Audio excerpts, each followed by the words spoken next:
আজকের ভিডিওটা যদি পুরো না দেখেন তাহলে বুঝে রাখবেন আপনি দেশের সবচেয়ে বড় আপডেটগুলো মিস করে ফেলবেন। কারণ একের পর এক এমন সব বিস্ফোরক খবর আজকে আপনাদের সামনে তুলে ধরছি, শুনলে আপনারা হতবাক হয়ে যাবেন। শেষ পর্যন্ত তৃণমূলকে কুকুরের সঙ্গে তুলনা, প্রেস্টিজ পাংচার করে দিলেন এক হেভিওয়েট। অপরদিকে পাকিস্তানের সেনাপ্রধান আসিম মুনিরের হুমকি, আমরা ভারত ভেঙে 1971 সালের প্রতিশোধ নেব, কড়া নজর আমেরিকার। মোদি ট্রাম্প গোপন কথোপকথন ফাঁস, ভারত পাকিস্তান যুদ্ধবিরতিতে কোনো বিদেশি শক্তি এমনকি ডোনাল্ড ট্রাম্পেরও কোনো ভূমিকা নেই, স্পষ্ট জানিয়ে দিলেন মোদি। এদিকে বাংলার বুকে নতুন বিস্ফোরণ, নিলামে 4,000 কোটি টাকার ঋণ তুলল মমতা, ডিএ মেটাতে ঋণ নিল মমতা। একই সাথে বাংলায় এবার পালিত হবে না সংবিধান হত্যা দিবস, স্পষ্ট জানিয়ে দিলেন মুখ্যমন্ত্রী মমতা বন্দ্যোপাধ্যায়। অন্যদিকে কেন্দ্র সরকারের বড় পদক্ষেপ, এক সময়ে মমতাকে হারিয়েছিলেন শুভেন্দু, এবার জিতলে মুখ্যমন্ত্রী পদে উঠে আসতে পারেন শুভেন্দু অধিকারী, বিজেপির ভেতরে তীব্র আলোচনা। আর দুর্নীতি আটকাতে এবার কেন্দ্রের বড় পদক্ষেপ, 100 দিনের কাজের টাকাটা এবার সোজা চলে যাবে জব কার্ড হোল্ডারদের অ্যাকাউন্টে, আর কোনো দালালি নয়, আর কোনো মধ্যস্থতাভাগী নয়। বন্ধুরা, এইসব খবর যদি আজকে মিস করেন তাহলে আগামী কদিনে টিভি খুলে, মোবাইলে নিউজ খুলে আপনারা পুরো ঘটনার বাইরে পড়ে যাবেন। তাই বলছি, ভিডিওটা একদম শেষ পর্যন্ত মন দিয়ে দেখুন, একবার লাইক করে দিন ভিডিওটিতে, বন্ধুদের সঙ্গে শেয়ার করুন যাতে এমন তথ্যভিত্তিক ভিডিও সবার কাছে পৌঁছে যায়।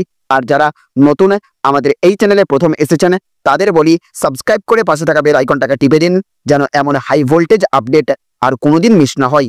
একটা প্রশ্ন আপনাদের জন্য, আপনারা কি মনে করেন পাকিস্তানের এমন হুমকির জবাবে এবার ভারতকে আরও কড়া অবস্থান নিতে হবে?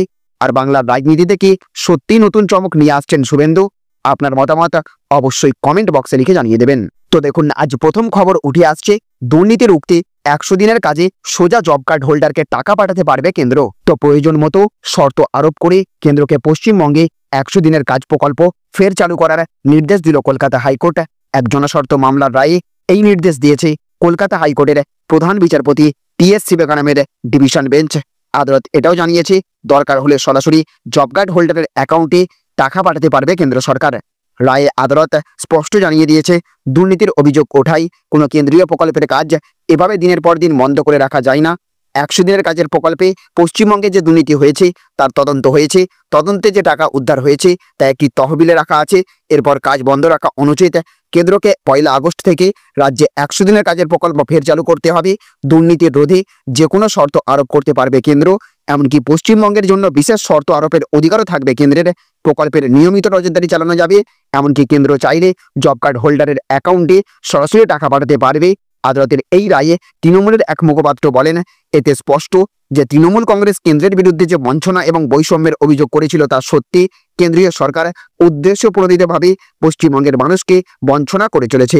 এছাড়া দেখুন, আজ আরও একটি বড় খবর উঠে আসছে, 21-এ মমতাকে হারিয়েছিলেন, 26-এ বিজেপি জিতলে মুখ্যমন্ত্রী শুভেন্দু, বড় ইঙ্গিত কেন্দ্রীয় নেতৃত্বের।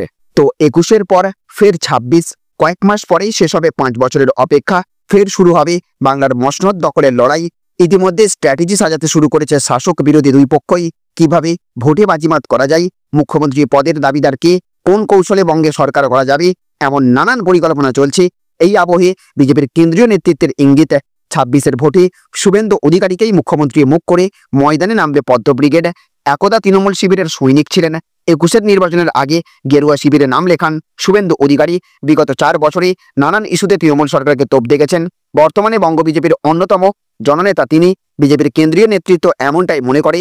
এছাড়া গত বিধানসভা ভোটে তৃণমূল নেতৃত্ব তথা রাজ্যের মুখ্যমন্ত্রী মমতা বন্দ্যোপাধ্যায়কে পরাজিত করেছিলেন শুভেন্দু। নন্দীগ্রামে 1956 ভোটে জয়লাভ করেছিলেন তিনি। এই মুহূর্তে রাজ্যের বিরোধী দলনেতার দায়িত্ব পালন করছেন এই রাজনীতিক। কেন্দ্রীয় নেতৃত্ব জানাচ্ছে, সবকিছু ঠিক থাকলে 26-এর ভোটে শুভেন্দুকেই মুখ্যমন্ত্রী মুখ করে ময়দানে নামবে পদ্ম ব্রিগেড।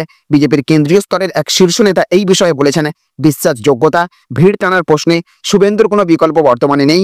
ফলে 26-এ বাংলা দখল করতে এই অভিজ্ঞ রাজনীতিককেই মুখ করতে চাইছে পদ্ম শিবির। এছাড়া দেখুন, আজ আরও একটি বড় খবর উঠে আসছে, নিলামে 4,000 কোটি টাকার ঋণ তুলল মমতা বন্দ্যোপাধ্যায় সরকার, সবটাই কি বকেয়া ডিএ মেটাতে? তো রাজ্য সরকারের প্রয়োজনীয় পুঁজির যোগান দিতে এবার আরও এক ধাপ এগোলো নবান্ন। রিজার্ভ ব্যাংক জানিয়েছে, 17 জন রাজ্য সরকারের সিকিউরিটিজের বা এসজিএস এর নিলামে পশ্চিমবঙ্গ সরকার 22 বছরের জন্য মোট 2,000 কোটি টাকার ঋণ তুলেছে।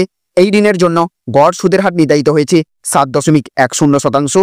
এর আগে জুন মাসেরই গোড়ায় আর একবার নিলাম করেছিল রিজার্ভ ব্যাংক। 3রা জুনের সেই নিলামে 20 বছরের মেয়াদি বন্ডের মাধ্যমে আরও 2000 কোটি টাকা তুলেছে পশ্চিমবঙ্গ সরকার। সব মিলিয়ে জুন মাসেই ঋণ এবং ঋণপত্র মিলিয়ে মোট 4000 কোটি টাকা তুলেছে নবান্ন।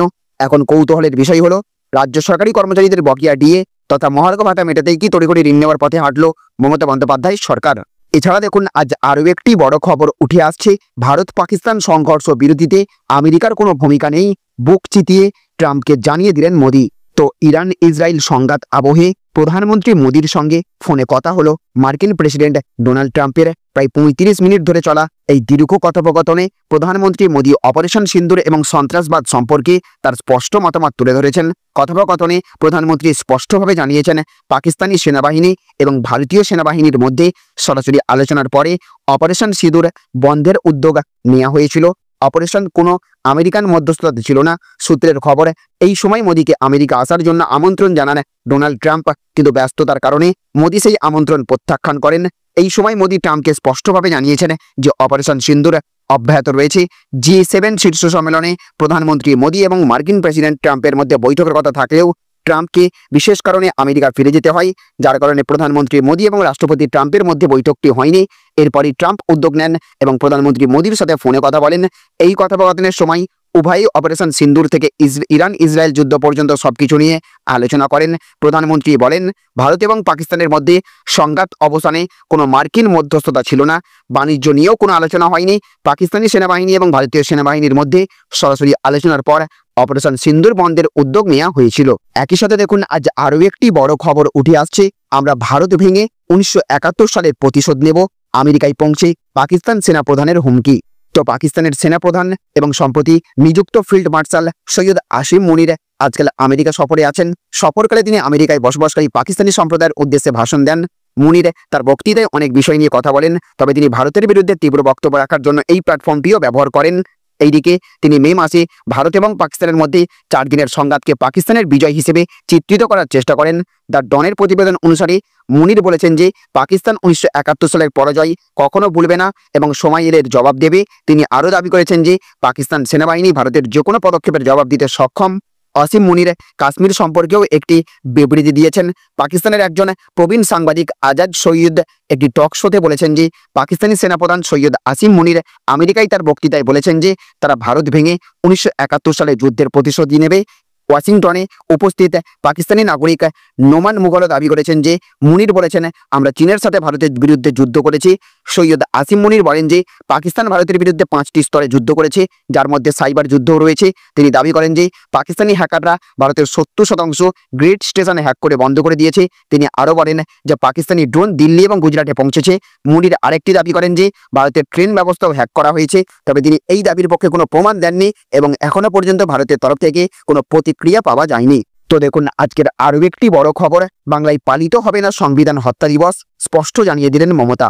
তো আগামী 25শে জুন জরুরি অবস্থার 50তম বর্ষপূর্তি উপলক্ষে দেশজুড়ে ঘটা করে সংবিধান হত্যা দিবস পালনের সিদ্ধান্ত নিয়েছে কেন্দ্রীয় সরকার।